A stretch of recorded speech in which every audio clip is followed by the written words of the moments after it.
सब मिला ना तो मिला न कोय, सुत दारा और संपत्ति ये तो घर घर होए। हमारे आपके जीवन में शास्त्र कहता है सद्गुरु मिला तो सब मिला, क्योंकि आध्यात्म का मार्ग सद्गुरु से प्रारंभ होता है।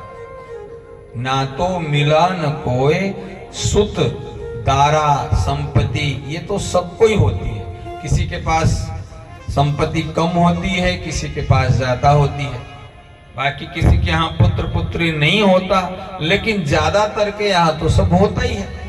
तो इसलिए हमारे आपके जीवन में भी कोई गुरुदेव होना चाहिए। जैसे ध्रुव महाराज ने देखा कि नारद जी जैसे महापुरुष मिले हैं, इनको ही गुरु बनाकर अपना कार्य पूरा कर लें। तो नारद जी ने देखा कि ये मेरा छोटा सा शिष्य है तो बड़ा पक्का, इसमें सतयुग वाले जो शिष्य हैं उनका गुण है, कलयुगी नहीं है। अब कलयुगी कैसे होते हैं? सतयुगी तो नारद जी ने जो भी आदेश कर दिया उसके अनुसार ध्रुव चल पड़े, और कलयुग वाले ज्यादातर कैसे होते हैं, जहां अपने को अच्छा लगता है वो तो मान जाते हैं उनकी बात, अब जहां नहीं अच्छा लगता वो छोड़ देते हैं। ऐसे ही एक गुरु और चेला थे, झोपड़ी में रहते थे। वो कलयुग वाला चेला था, हमारे आप जैसे। जोर की वर्षा हो रही थी तो झोपड़ी के अंदर पानी आ रहा था। सो गुरु ने अपने चेले से कहा, बेटा पानी नीचे आ रहा है, तू ऐसा कर झोपड़ी पर चला जा, जहां से पानी आ रहा वहां पे कुछ रख देगा तो पानी नहीं आएगा। अब चेला ऐसा पक्का था कलयुग का, उसने कहा गुरुजी आप हमारे गुरुजी हो, और गुरुजी नीचे बैठेंगे और मैं उनके ऊपर छत पर जाऊंगा, तो महाराज क्यों ऐसा पाप करवा रहे हैं? गुरु नीचे बैठा और चेला ऊपर जाके,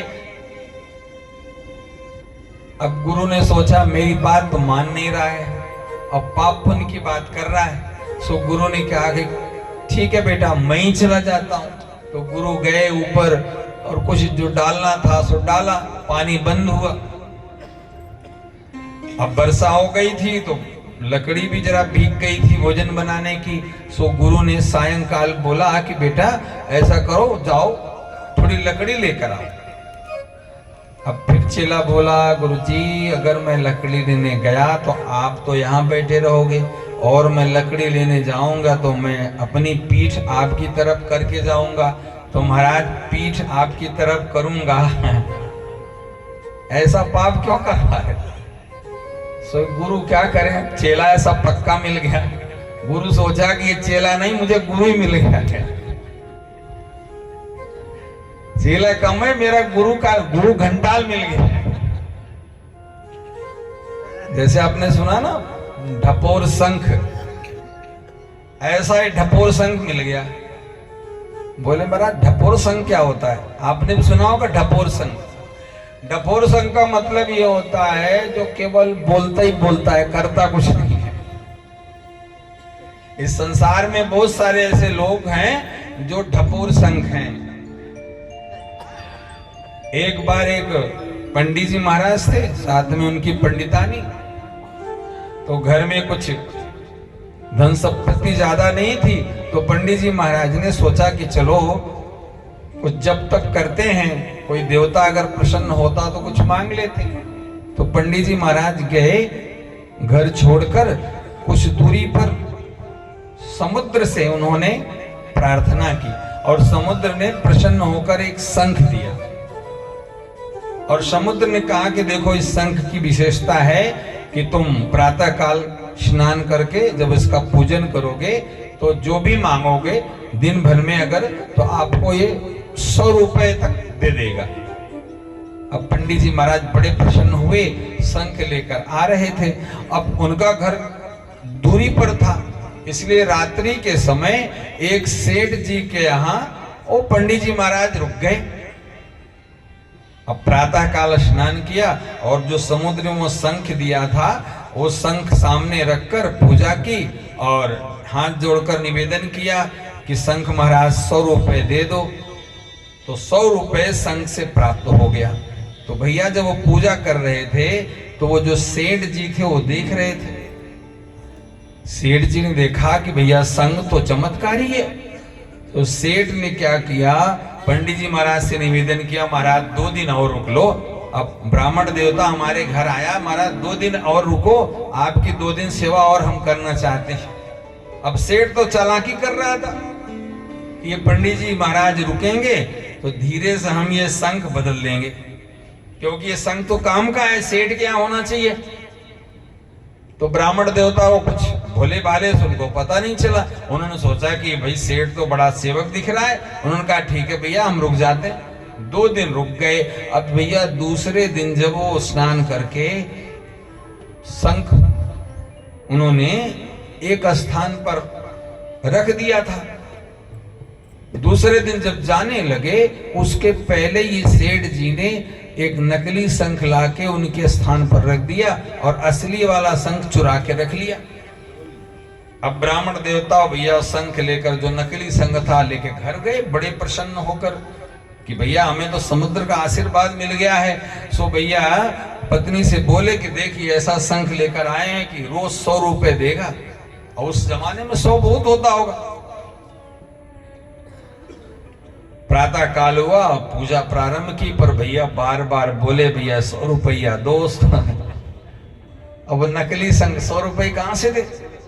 अब ब्राह्मण देवता को लगा कि ऐसा तो नहीं समुद्र ने बोला था कि 100 रुपए देगा, एक ही बार देगा ऐसा उन्होंने नहीं बताया था। एक बार तो 100 रुपए दे चुका, लेकिन अब नहीं दे रहा। सो ब्राह्मण देवता शंख लेकर फिर समुद्र के पास पहुंचे। बोले महाराज आपने वो शंख दिया, उसने एक दिन तो 100 रुपए दिया, लेकिन महाराज अब तो वो कुछ दे नहीं रहा। समुद्र देवता ने ध्यान लगाकर देखा, अरे महाराज तुम्हारे साथ तो सब उल्टा हो गया। अरे वो सेठ जो है ना, वो सेठ ने असली शंख रख लिया है, आपको तो नकली शंख पकड़ा दिया। तो महाराज सो भगवान समुद्र स्वरूप उन्होंने कहा ऐसा करो, हम तुमको एक शंख देते हैं, आप उस शंख को लेकर उसके घर फिर जाओ और बोलना कि भैया ये शंख जो है ना, अगर 100 रुपए मांगेगा तो 200 डबल करता है। तो शंख लेकर आए उसी सेठ के यहां।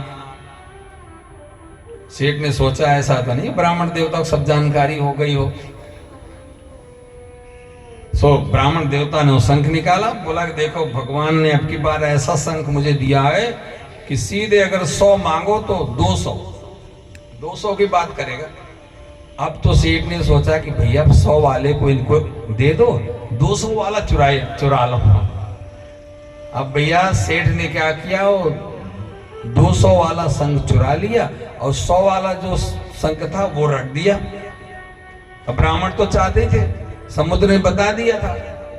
अब भैया ब्राह्मण देवता वो शंख लेकर चले गए और जो दूसरा शंख था, अब तो सेठ पूजा करके बैठा, बोला 100 मांगेंगे 200 आएगा। अब भैया पूजा करके बोला कि 100 रुपया दो, तो शंख से आवाज आई 100 नहीं 200।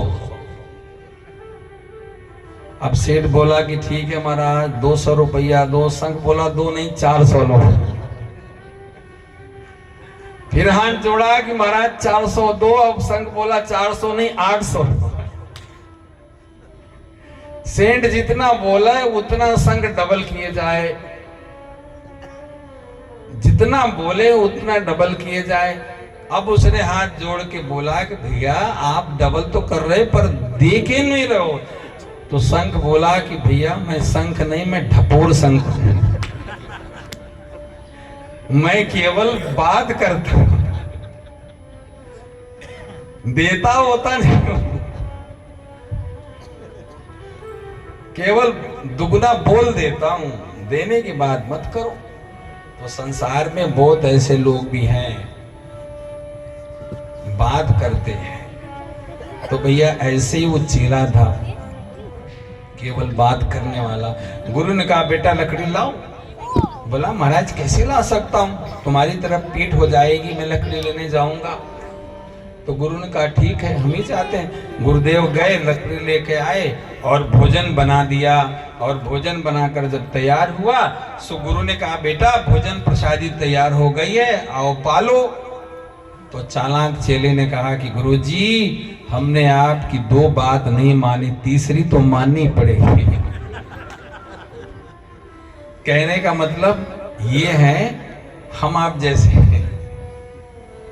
और ध्रुव कैसे हैं कि नारद जी, इसका मतलब नहीं कि आप मानने वाले भी हो, लेकिन कलयुग के चेलों में ये खास है, सब में नहीं है पर है।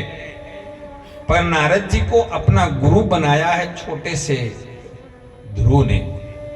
और फिर नारद जी ने अपने शिष्य को मंत्र दिया, ओम नमो भगवते वासुदेवाय। ये मंत्र प्रदान किया ध्रुव को, और ध्रुव को बता दिया कि ध्रुव बस ये मंत्र जपते रहना, गुरु में विश्वास करके मंत्र जपना, एक दिन वासुदेव का दर्शन होगा। छोटे से ध्रुव जमुना के किनारे पहुंचे हैं और उन्होंने मंत्र जपना प्रारंभ किया। कहते हैं कि पहले तो वो ध्रुव ने जल ग्रहण करके मंत्र जपना प्रारंभ किया। समय आया, केवल फल फूल खाकर मंत्र जपते हैं, बाद में फल फूल भी छोड़ दिया है। जल ग्रहण करके जब तप करते हैं, जल भी छोड़ दिया, वायु को ग्रहण करके जब तप करते हैं। अंत में उन्होंने वायु लेना भी बंद कर दिया। और कहते हैं जब वायु लेना बंद कर दिया तो प्राणियों की श्वास रुकने लगी, क्योंकि उनका तार ईश्वर से जुड़ गया था, और ईश्वर तो सब में रहता है।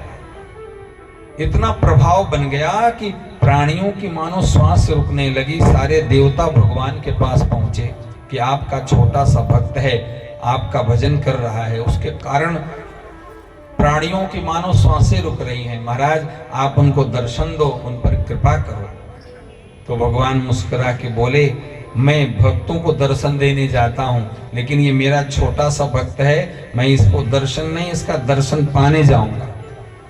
और भगवान यहाँ ओम नमो भगवते का नाद चल रहा है, और हृदय में भगवान की श्री मूर्ति का दर्शन कर रहे हैं ध्रुव। और उसी समय भगवान साक्षात वहां अवतरित हुए हैं। भगवान ने देखा कि मैं समक्ष हूं, पर मेरा भक्त तो आंख बंद करके जो हृदय में मेरे स्वरूप को धारण किए हुआ है उसका जप कर रहा है, उसका ध्यान कर रहा है।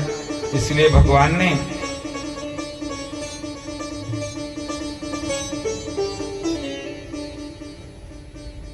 जो उनके हृदय में भगवान स्थित था, उस भगवान को भगवान ने अपनी माया से हटा दिया।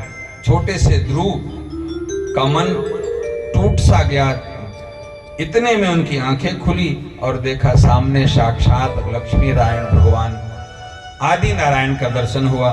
बोलिए आदि नारायण भगवान की।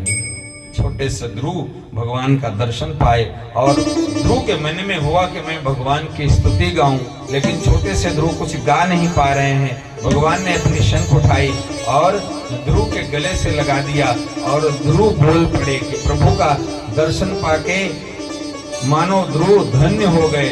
और छोटे से ध्रुव भगवान से प्रार्थना करने लगे कि प्रभु, अरे तेरी